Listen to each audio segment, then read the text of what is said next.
BUP APS এর model test 2 করব।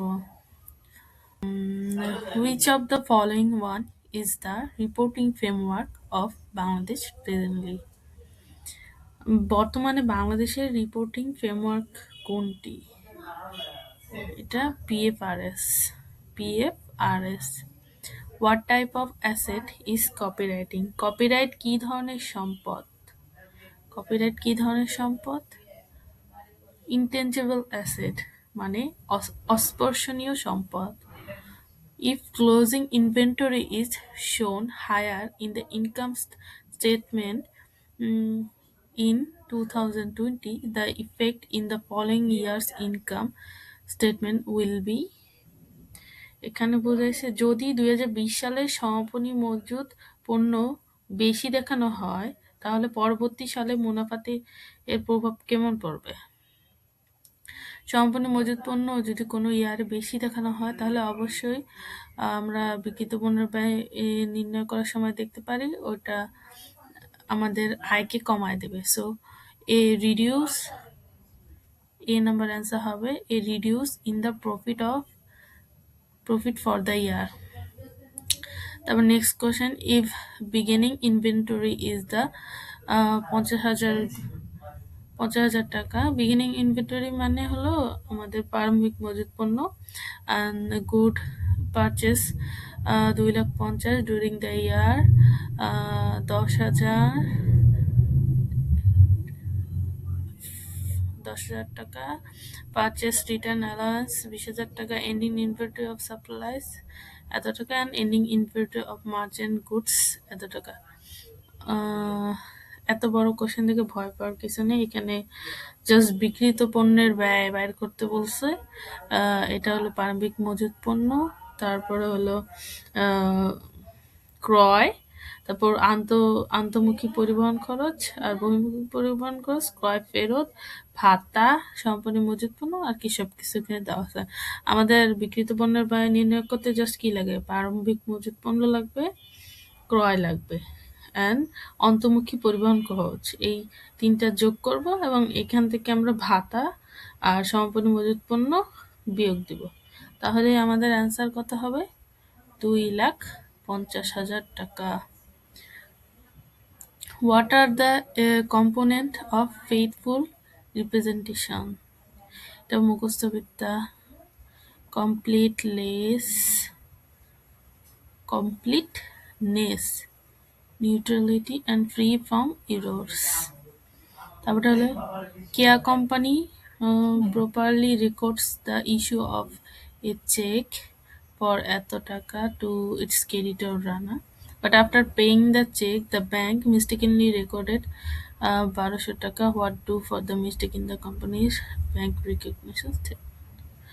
এটা হলো আমাদের ব্যাংক সমন্বয় বিবরণীর থেকে কোশ্চেন আসছে। সো বলছে কি কেয়া কোম্পানি তার পাওনাদার রানাকে 900 টাকার একটি চেক প্রদান করে, সঠিকভাবে লিপিবদ্ধ করে, কিন্তু চেকটি পরিশোধ করে ব্যাংক ভুলবশত 1,200 টাকা লিপিবদ্ধ করে। কোম্পানি ব্যাংক সমন্বয় বিবরণীটা উক্ত ভুলের জন্য কি করতে হবে? ব্যাংকের বইয়ের জেরের সাথে 300 টাকা যোগ করতে হবে। কেন যোগ করতে হবে? তোমরা ব্যাংক সমন্বয় বিবরণী পড়ছো অবশ্যই, এত এক্সপ্লেনেশন করলাম না আর কি। বিগিনিং ইনভেন্টরি মানে প্রারম্ভিক মজুদ পণ্য এত টাকা, এন্ডিং ইনভেন্টরি, তারপর পারচেজ ডুইং দ্য ইয়ার এত টাকা। What is the cost of goods sold, কত টাকার পণ্য আর কি, বিক্রিত পণ্যের ব্যয় আর কি, এটা কত ওইটা জিজ্ঞেস করছে। তো বিক্রিত পণ্যের ব্যয় আমরা কি করে নির্ণয় করি? প্রারম্ভিক মজুদ পণ্য, ক্রয়, এই দুটো প্লাস করব আর তার থেকে সম্পূর্ণ মজুদ পণ্য বাদ দিব, তো 1,00,000 টাকা। At the date of recording declared dividend, what will be the impact on accounting acquisition? ঘোষিত লভ্যাংশ লিপিবদ্ধ করার দিন হিসাব সমীকরণে কি প্রভাব পড়বে? ফার্স্ট থিং হলো আমরা ডিওসি ইউনিটে এক্সাম দিয়েছি এবং সকল বাংলা আমরা অ্যান্সার জানি। বাংলা জানিস তো, এখন আমাদের মেন ব্যাপার হলো এই ইংলিশ ওয়ার্ডগুলোকে মুখস্থ করা। ডিক্লার্ড ডিভিডেন্ড, ডিক্লার্ড ডিভিডেন্ড অর্থ কি? ঘোষিত লভ্যাংশ। সো ঘোষিত লভ্যাংশ লিপিবদ্ধ করার দিন হিসাব সম্পর্কে কি প্রভাব পড়বে? অবশ্যই কোনো প্রভাবই পড়বে না।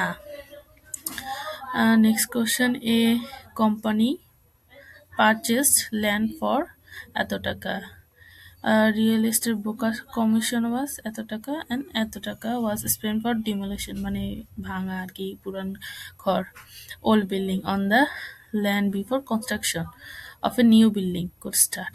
Under the cost principle, the cost of land recorded. Question এটা একটু দেখলে মনে হয় বড়, বাট এটা জাস্ট বলছে, এটার বাংলাটা যদি আমি বলি, একটি প্রতিষ্ঠান নগদ ৭৮,০০০ টাকা দিয়ে ভূমি ক্রয় করলো। ভূমিটির আর কি দালানের কমিশন দিতে হয়েছে ৪,০০০, নতুন কমিশন দিতে হয়েছে নতুন দালান নির্মাণের জন্য, পুরনো দালানটা ভাঙার জন্য আর কি ওই কমিশন দিয়েছে ৪,০০০ টাকা। আর খরচ বাবদ পড়ছে আবার ১০,০০০। সো এখানে লাস্টে বলছে ভূমির মূল্য লিপিবদ্ধ, কত টাকা লিপিবদ্ধ করা হবে আর কি ভূমির মূল্য। সো এই তিনোটা যোগ করতে হবে, ৭৮,০০০, ৪,০০০ টাকা যোগ করলে ৮২,০০০ টাকা, আর ১০,০০০ টাকা ৯২,০০০ টাকা। সো অ্যান্সার হবে ৯২,০০০ টাকা। On July 1, ২০০২, Masood sells equipment of ২২,০০০ টাকা। The equipment originally cost ৭০,০০০ and estimated ৫ বছর। স্যাভেল SALVAG, এই স্যাভেল ভ্যালু নাকি উচ্চারণ, যাই হোক, এটার অর্থ হলো ভগ্নাবশেষ মূল্য। এটার অর্থ কি? ভগ্নাবশেষ মূল্য ২০,০০০ টাকা। The accumulated depreciation account had a balance of ৩৫,০০০ টাকা, মানে অবচয় accumulated এই তো ডিপ্রিকেশন, মাত্রই বলছি ডিপ্রিকেশন account had a balance of ৩৫,০০০ টাকা জানুয়ারি ১, ২০০২ using the straight line method. The gain and loss, এই gain and loss জিজ্ঞেস করেছে। কোয়েশ্চেন পড়ে মনে হবে অনেক ঝামেলা করা একটা কিছু, বাট এখানে জাস্ট চাইছে হলো ২০০২ সালে ১ জুলাই মাসুদ ২২,০০০ টাকার যন্ত্রপাতি বিক্রয় করে। যন্ত্রপাতিটার ক্রয় মূল্য ছিল ৭০,০০০ টাকা, আনুমানিক আয়ুষ্কাল ছিল ৫,০০০ এবং আনুমানিক ভগ্নাবশেষ মূল্য ছিল ২০,০০০ টাকা। উক্ত বছরের জানুয়ারি মাসের ১ তারিখে পুঞ্জীভূত অবসরের যে ছিল ৩৫,০০০ টাকা, আর সরলরৈখিক পদ্ধতিতে আর কি অবচয় ধার্য করার মাধ্যমে লাভ ক্ষতি আমাদেরকে নির্ণয় করতে বলছে। সো এটা একটা বড়টা অঙ্ক। সো আমরা যদি মনে করি কোনো অঙ্ক রাইট নাও ইংলিশে এগুলো না বুঝলে, আমাদের জিমিনাই এআই আছে, ওইখানে আর কি অনেক ভালোভাবে এক্সপ্লেন করে দেয়। সো আমি এই এক্সপ্লেনেশনটা এইখানে আছে, আমি বাইর করছি। সো ফার্স্ট আমাদের ওখানে কি ছিল? কস্ট, ক্রয় মূল্য ছিল ৭০,০০০ টাকা, তারপর এই ভ্যালু ভগ্নাবশেষ মূল্য ছিল ২০,০০০ টাকা, তারপর ৫ বছরের আমাদের আয়ুষ্কাল ছিল, এটা দিয়ে ভাগ করলে তারপর ১০,০০০ টাকা হয় ১ বছরের অবচয়। সো ওই কোশ্চেনে কি ছিল? কোশ্চেন ছিল ২২,০০০ টাকা যদি এই যন্ত্রপাতিটা বিক্রয় করে তাহলে আমাদের আর কি লাভ হবে না ক্ষতি হবে। আর ওইখানে দেওয়া ছিল কি জুলাইয়ের ১ তারিখে আর কি ২২,০০০ টাকা বিক্রি করে। জুলাইয়ের ১ তারিখে যদি ২২,০০০ টাকা বিক্রি করে, এখানে কি লেখা?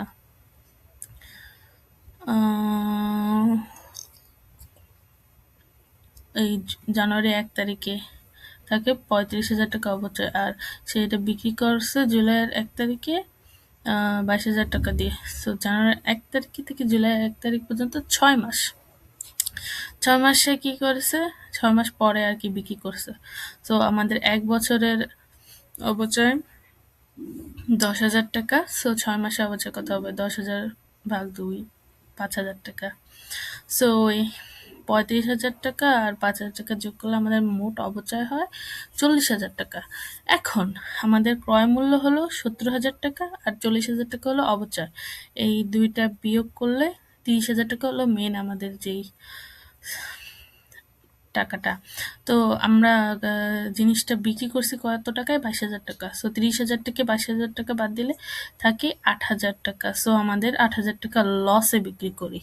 সো এখানে আমাদের লস হয়েছে। তোমরা যদি না বুঝো এই লেখাটা আরেকবার রিডিং পড়ো। সো অ্যান্সার আমাদের 8,000 টাকা লস। তারপরে নেক্সট কোয়েশ্চেন, কমিশন রিসিট 50,000 টাকা হুইচ 30,000 টাকা নেক্সট ইয়ার, মানে পরের বছরে। এই বছর 50,000 টাকা কমিশন পাইছে, 30,000 টাকা পরের বছরে, which is the correct journal of the current year. তো এখানে বাংলায় পুরোটা হলো 50,000 টাকার কমিশন পাওয়া গেছে, যার মধ্যে 30,000 টাকা পরবর্তী বছরের জন্য আর বর্তমান বছরের জন্য সঠিক জাবেদা কোনটি এটা জিজ্ঞেস করছে। সো আমাদের অ্যান্সার অবশ্যই এটা হবে ক্যাশ ডেবিট, মানে মেন ক্যাশ আছে আমাদের 50,000 টাকা। তারপর আমাদের এই বছরে আর কি ইনকাম হলো 20,000 আর পরের বছরের হলো 30,000 টাকা। এগুলো আনআর্নড কমিশন, এটা আমারও বলতে কষ্ট হয়। যাই হোক, ফার্স্ট টাইম তো এটার বাংলা হলো নগদ ডেবিট 50,000 টাকা, কমিশন আয় ক্রেডিট 20,000 টাকা, আর অনুপার্জিত কমিশন ক্রেডিট 30,000 টাকা। অ্যান্সার হলো অ্যান্সার ডি। পরের কোশ্চেনটা আরো বড়, আরো নেক্সট। যাই হোক, পরের কোশ্চেনটা হলো অন 1 জানুয়ারি 2015 এই ফুড লিমিটেড, এটা আর কি বলছে, কুড়িন সঞ্চিতি আমাদেরকে বাইর করতে হবে। কোশ্চেনটা বড় বাট অ্যান্সারটা এত বড় না। আমাদের 3,50,000 টাকা ইজ অ্যাকাউন্ট রিসিভেবল অ্যান্ড 10,000 টাকা অ্যালাউন্স ডাউটফুল ডেপস। এই তো ইংলিশ এই ওয়ার্ডগুলো আমাদের মনে রাখতে হবে। ডাউটফুল ডেপস মানে কি? কুড়িন সঞ্চিতি। During the year, net credit sale location from account receivable were এত টাকা receivable. Bad debts মানে কুড়িন সঞ্চিতি। এটা অনেক বড় একটা কোশ্চেন, এটা পড়বা। এটা আমি পারতাম না পরে, আমি জিমিনাইকে দিছিলাম, জিমিনাই আমাকে একটা সুন্দর অ্যান্সার দিছে, তারপর ওটা দেখে আমি অঙ্কটা পাইয়া গেছি। সো রাইট নাও আমাদের অ্যাজ টাইম নাই বিউপি এক্সামে, তোমরাও এটাই করবা যে অঙ্ক না পারলে, কজ আমাদের ইংলিশ ভার্সনে অঙ্ক কোথাও দেওয়া নেই, আমরা তো বাংলা ভার্সন, তাই ওখানে কি বলছে এটার পুরো এটা অ্যান্সার। এখন আমি ওটার বাংলাটা বলি, ওকে? সো এটার বাংলাটা বলি। 2015 সালে 1 জানুয়ারি তারিখে এই ফুড লিমিটেড দেনাদারের পরিমাণ ছিল 3,50,000 টাকা, কুড়িন সঞ্চিতির যে ছিল 10,000 টাকা। সারা বছর নিট ধারে বিক্রয়ের পরিমাণ, মানে তারা সারা বছর নিট ধারে বিক্রয় করছে হলো 4 লাখ টাকা, দেনাদার কাছ থেকে আয় করছে হলো 3,30,000 টাকা, মানে দেনাদার আর 17,000 টাকা দেয় না। উক্ত বছর করিম বাবদ অবলোকন করা হয়েছে 1,20,000 টাকা, মানে 1,20,000 টাকা আমাদের গেছে। বছর শেষে সমাপনী দেনাদারের উপর হলো 10% কুড়িন সঞ্চিতি। এখানে কি আমাদের মেন চাইছিল কুড়িন সঞ্চিতির জের কত টাকা।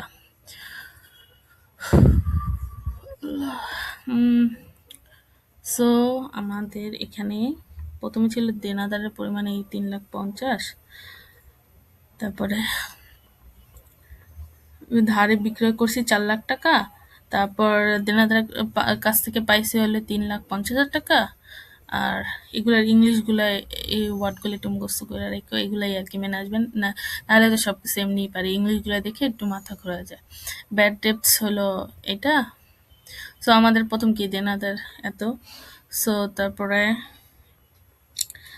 বিক্রয়ের পরিমাণ 4 লাখ টাকা, এই দুইটা যোগ করবো, আর যেগুলা 3,30,000 আর 1,20,000 যেগুলো আমরা পাবো না টাকা, ওগুলো আর কি বিক্রয়ের পরে 3 লাখ আসবে, ওইটার থেকে 10% যেটা বার হবে ওইটাই হলো আমাদের কুড়িন সঞ্চিতের জের 30,000 টাকা।